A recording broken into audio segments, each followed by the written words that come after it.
I want to bring our panel back in here. We start with White House correspondent Emerald Robinson, former Lieutenant Governor of New York, Betsy McCoy with us this morning, and our constitutional attorney, Amir Benno. Amir, good to see you.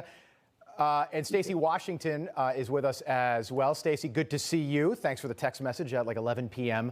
last night, long after I went to bed. Betsy, I want to start with you. I told you I would. I'm going to play you a soundbite from Merrick Garland. It looks like he's going to be our next Attorney General. Yesterday, he was asked how he will run the Justice Department. Here's what he had to say. Take a listen. The department, if I am confirmed, will be under my protection for the purpose of preventing any kind of partisan or other improper motive in making any kind of investigation or prosecution. That's my vow. That's the only reason I'm willing to do this job.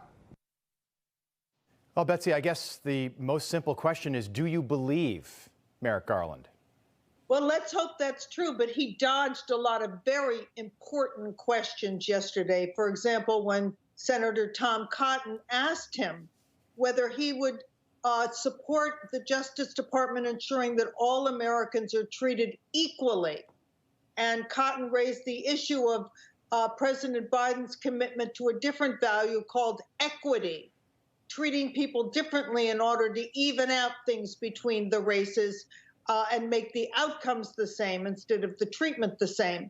Well, Garland just dodged that question, reiterating a statement from the White House that was really just double talk.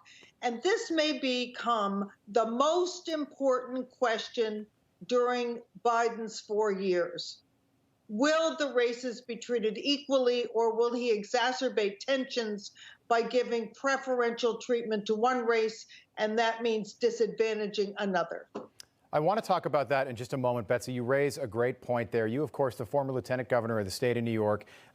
We've got two situations that are going to be on Merrick Garland's plate immediately. Emerald, Hunter Biden, all right, the story that nobody wanted to talk about before November 3rd, even though that story was out there. I mean, it kind of seems, now that we've got some separation, Emerald, think about it like this. Twitter literally locked out the Washington Post's account for 14 days, 2 weeks. After that story, yeah, the New York Post, sorry, before that election, they literally suspended their account for 14 days when that Hunter Biden laptop story broke. We haven't heard much about it since the election, a little bit more certainly than before, but now this is going to be squarely on Merrick Garland's plate to investigate. Do you think he will? Well, I mean, I am skeptical, especially given who they put in place at the criminal division, and that being Nicholas McQuaid, who is formerly of the current law firm representing Hunter Biden in what the DOJ is investigating him, money laundering, tax issues. So I'm skeptical because it comes down to people like Nicholas McQuaid. And seeing how Garland dodged a lot of those questions yesterday, as Betsy was saying, it doesn't instill a lot of confidence that he's going to be nonpartisan and that he will actually fairly handle issues like Hunter Biden. Yeah, and Andrew Cuomo as well. I want to bring in the attorney that we've got on the panel, Amir Benno. Nice to see you. Andrew Cuomo, this situation just keeps going from bad to worse to worse. I think that wave of kind of sort of trying to lump Ted Cruz into the Andrew Cuomo wagon has now passed. Let's be what Ted Cruz did was not smart. It was a bad political move, and in this current era, it's definitely bad optics. But Ted Cruz didn't kill anybody. Nobody died as a result of Ted. He didn't save anybody, but nobody died as a result of Ted Cruz flying to Cancun. The question now, Andrew Cuomo. I mean, it looks like I don't know if he's going to be able to run for a fourth term. I think his presidential hopes might be dashed now. But Amir, could he face charges? Well, it's possible. I mean, that's one of the questions that Merrick Garland dodged on. The big concern is right now that the investigation by the DOJ is being handled by the Eastern District in New York. It was a Trump U.S. attorney, Seth Ducharme, who's slated to be fired. And so will Merrick Garland, if he's confirmed, keep that investigation going? Will he keep this prosecutor in place? Will he transfer the case up to the Northern District, which covers Albany, where the U.S. attorney there, who's also a Trump appointee, is one of the DOJ's foremost experts in elder law and prosecuting crimes regarding that? There's a question as to why she didn't get the case in the first place. So these are all sort of questions that Merrick Garland didn't answer. As far as when it comes down to the Durham probe, which has to go back to Crossfire Hurricane and the Russian collusion hoax, he dodged on that. He wouldn't commit to providing resources to that prosecution. He wouldn't commit to prosecuting people who cross the border illegally. And when we get talking about equity, which Betsy mentioned before, the DOJ pulled the plug on a very important lawsuit brought by Asian Americans against Yale University, saying that they've been the victims of discrimination, race-based discrimination in Yale's acceptance policies. And he wouldn't answer the question as to whether or not he agreed with that Biden policy proposal. Well, not proposal, but pulling the plug on that lawsuit. So a lot to be desired in what happened yesterday with Merrick Garland. We'll see what today brings. Yeah, I'm so curious. Stacey, I want to bring you in. It's interesting to me. We saw Ed Markey tweet over the weekend. He's a senator up in Massachusetts, was just reelected, beat Joe Kennedy, actually knocked Joe Kennedy out of Congress. So now, for the first time in a long time, we don't have an elected Kennedy in Washington. But Ed Markey, basically, he's talking about equity when it comes to vaccinating America. I don't understand. He called it racial justice, that we vaccinate certain portions of the population before vaccinating maybe the most vulnerable, the elderly, people with pre-existing conditions. I don't understand why the president can't just call this vaccinating America. I don't know why vaccinating has to be political. I don't know why that has to be something that we now call racial justice.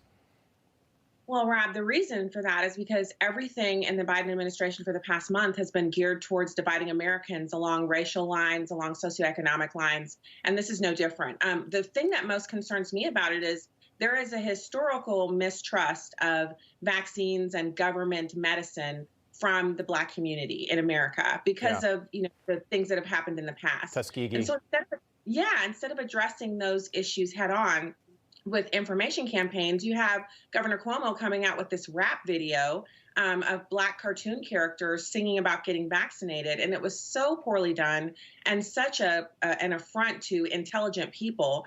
Black Americans are not in need of cartoons. We're in need of information.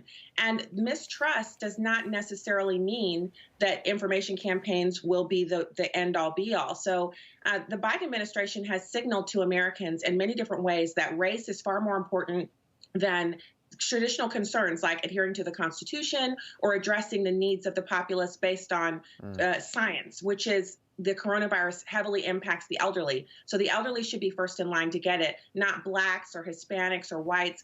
No, Stacey, you bring up a great point. By the way, with the elderly, so I think this is interesting. My grandmother was in an assisted living center in suburban Boston. There are still people that have yet to be vaccinated. Now, they're doing their best, but there are still people in assisted living centers and nursing homes and people that are elderly and still living inside their house having groceries delivered because they're scared of getting this virus, this terrible virus. And here we've got an administration that keeps using the word equity, and it just seems this should just be about vaccinating Americans. Betsy, I want to talk to you about Andrew Cuomo before we go to break. You know Andrew Cuomo. You were in Albany for a long time as the former lieutenant governor. What do you think the mood is around the Cuomo offices right now? Well, the most important thing that's happening is that Democrats within the state are turning against Cuomo. And that means that this scandal, as awful as it is about covering up the nursing home deaths, is not the last of the scandals, because the Cuomo administration has been mired in corruption for years, and what's protected Cuomo himself, even when his top aide, Joseph Prococo, went to prison in 2018 for corruption. He's in a federal prison right now doing time. The fact is what has protected Cuomo in the past is kind of this blue wall of silence, the Democrats around him, particularly in the legislature. That has cracked now with Assemblyman Kim and Letitia James, who, of course, has her own aspirations to be governor, and others attacking the governor. So he's in very bad shape. There's no recall in New York, so we can't give him the Gavin Newsom treatment. And it's unlikely there'll be the votes to impeach and remove him. But certainly they're going to strip him of his emergency powers. That's a very powerful censor against the governor. And his ability to win a fourth term is now damaged. Hey, Betsy, quickly, we've got about 10 seconds. Just a yes or no answer. Do you believe Ron Kim, the assemblyman that's accusing Cuomo of threatening him on the phone? Absolutely. I know Andrew Cuomo. He is a thug and a bully. Yeah. All right, panel, we'll leave it there. You're back with us after the commercial break, so don't go anywhere. We have a lot more to unpack.